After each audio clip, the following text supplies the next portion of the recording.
মধ্যপ্রাচ্যের আকাশ বাতাস এখন বারুদের গন্ধে ভারী। চিরপ্রতিদ্বন্দ্বী যুক্তরাষ্ট্রকে এবার সরাসরি চরম হুঁশিয়ারি দিল ইরান। তেহরানের পক্ষ থেকে সাফ জানিয়ে দেওয়া হয়েছে, পারস্য উপসাগর কিংবা লোহিত সাগরে থাকা প্রতিটি মার্কিন যুদ্ধজাহাজ এখন তাদের নিশানায়। যে কোনো মুহূর্তে এই জাহাজগুলো ডুবিয়ে দেওয়ার সক্ষমতা রাখে ইরান। কিন্তু হঠাৎ কেন এই চরম উত্তেজনা?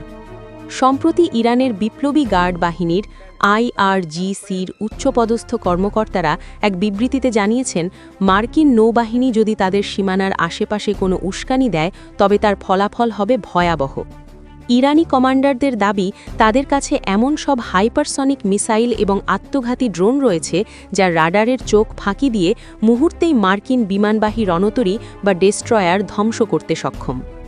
বিশেষজ্ঞরা বলছেন, গাজা ইস্যু এবং লোহিত সাগরে হুথি বিদ্রোহীদের ওপর মার্কিন হামলার পর থেকেই ইরান তাদের কৌশল পরিবর্তন করেছে। তেহরান এখন আর কেবল প্রক্সি যোদ্ধাদের ওপর নির্ভর করছে না, বরং সরাসরি যুদ্ধের হুমকি দিয়ে ওয়াশিংটনকে চাপে রাখার চেষ্টা করছে। কিন্তু প্রশ্ন হল, ইরান কি সত্যিই মার্কিন নৌবহর ডুবিয়ে দিতে পারবে?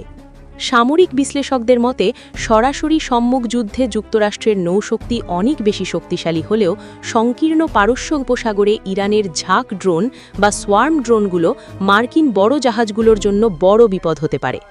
এছাড়া ইরানের মাটির নিচে লুকিয়ে রাখা মিসাইল সিটি বা ক্ষেপণাস্ত্র শহরগুলো থেকে শত শত মিসাইল একসাথে ছোড়া হলে যে কোনো আধুনিক প্রতিরক্ষা ব্যবস্থাই ভেঙে পড়তে পারে।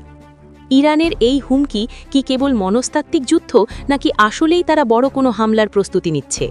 হোয়াইট হাউস অবশ্য বিষয়টিকে গুরুত্ব দিলেও এখনই আতঙ্কিত হতে রাজি নয়। তবে এক পক্ষ হুমকি দিচ্ছে আর অন্য পক্ষ শক্তি সঞ্চয় করছে, এই দড়ি টানাটানিতে বিশ্ব অর্থনীতি এবং তেলের বাজারে বড় ধরনের ধস নামার আশঙ্কা দেখা দিয়েছে। আপনার কি মনে হয়, ইরান কি আসলেই মার্কিন যুদ্ধজাহাজে আঘাত হানার সাহস দেখাবে? কমেন্টে আমাদের জানান। ভিডিওটি ভালো লাগলে শেয়ার করুন এবং পরবর্তী আপডেটের জন্য আমাদের সাথেই থাকুন। ধন্যবাদ।